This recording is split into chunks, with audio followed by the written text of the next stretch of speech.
లోక్సభ ఎన్నికలు దగ్గరవుతున్న కొద్దీ అందరి చూపు ఖమ్మం అభ్యర్థి ఎవరనే విషయం మీదనే ఉంది.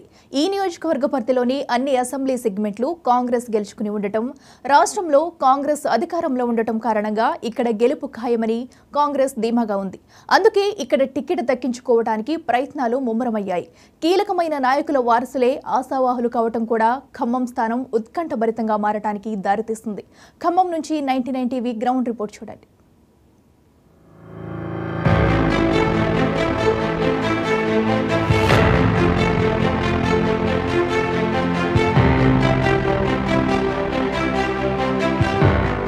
తెలంగాణలో కాంగ్రెస్ ప్రభుత్వం ఏర్పాటైనప్పటి నుంచి ఖమ్మంలో లోక్సభ అభ్యర్థి ఎవరనే ఊహాగానాలు సాగుతూనే వచ్చాయి. సోనియా గాంధీ, రాహుల్ గాంధీ, ప్రియాంక గాంధీల్లో ఎవరో ఒకరు పోటీ చేస్తారనే ప్రచారం కూడా జరిగింది. రేణుకా చౌదరి పేరు వినిపించినా ఆమెకు రాజ్యసభ సీటివ్వటంతో మళ్లీ ఇతర స్థానిక నాయకుల పేర్ల మీద చర్చ మొదలైంది. ఎన్నికల షెడ్యూల్ ప్రకటించినా తెలంగాణలో ఎన్నికలు 4వ విడత ఉండడంతో అభ్యర్థి ప్రకటన ఆలస్యమవుతోంది. అలా ఆలస్యం అయ్యే కొద్దీ ఖమ్మం నాయకుల్లో, ప్రజల్లో ఉత్కంఠ మరింత పెరుగుతోంది.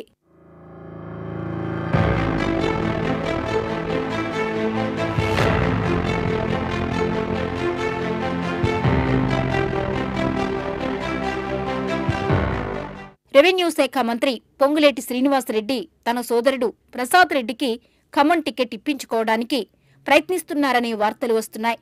నిజానికి ఖమ్మం జిల్లాలో బీఆర్ఎస్ వ్యతిరేకతను మూటగట్టి కాంగ్రెస్ను గెలిపించడంలో ఆయన పాత్ర ప్రముఖంగా ఉండడం వల్లనే తన సోదరుడి విషయంలో పట్టుబడుతున్నట్లు తెలుస్తోంది. అదేవిధంగా ఉప ముఖ్యమంత్రి మల్లు భట్టి విక్రమార్క కూడా తన భార్య నందినికి టికెట్ ఇప్పించుకునేందుకు ఢిల్లీ స్థాయిలో లాబీయింగ్ జరుపుతున్నట్టు ప్రచారం సాగుతోంది.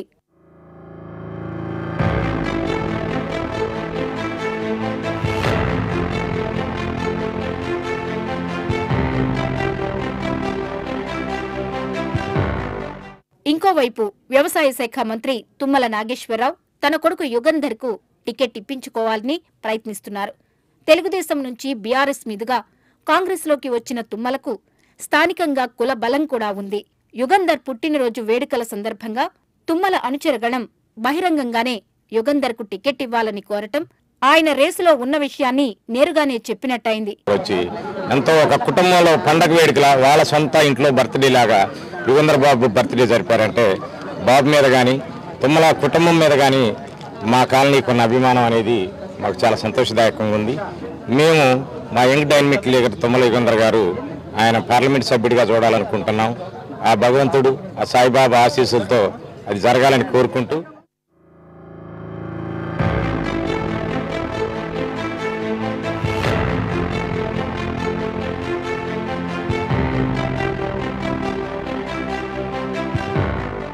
ఈ మధ్యనే పార్టీలోకి పొంగులేటి, తుమ్మల వంటి వారు తమ వారసులకు టికెట్ ఇప్పించుకోవాలని ప్రయత్నించడాన్ని స్థానిక కాంగ్రెస్ నాయకులు ఒప్పుకోవటం లేదు. మొదట్నుంచి కాంగ్రెస్లో ఉన్నవారికే టికెట్ ఇవ్వాలని వాదిస్తున్నారు.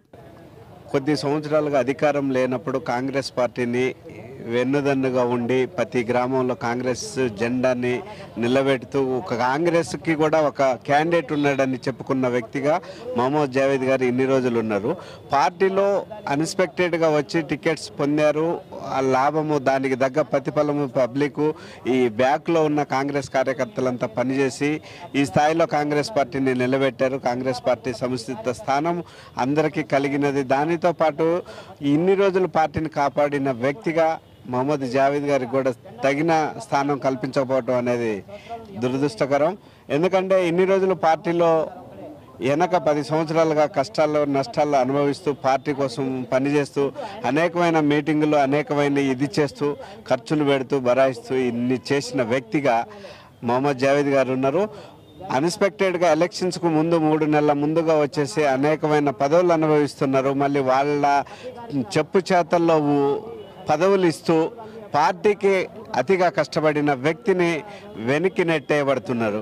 కాంగ్రెస్ పార్టీ కూడా తగిన స్థానం కల్పించే ఓల్డ్గా పనిచేసిన కార్యకర్త లేకపోతే ఇవాళ కాంగ్రెస్ పార్టీ ఈ స్థానంలో నిలబడి ఉండేది కాదు.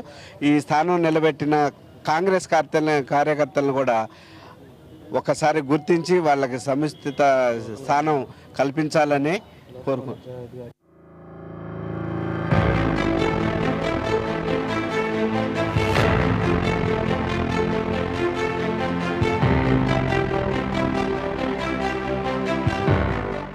మాజీ ఎంపీ వి హనుమంతరావు, వివిసి వ్యాపార సంస్థల అధినేత వంకాయలపాటి రాజేంద్ర ప్రసాద్, మాజీ ఎమ్మెల్సీ పొట్ట నాగేశ్వరరావు కూడా ఖమ్మం టికెట్ ఆశిస్తున్న వారిలో ఉన్నారు.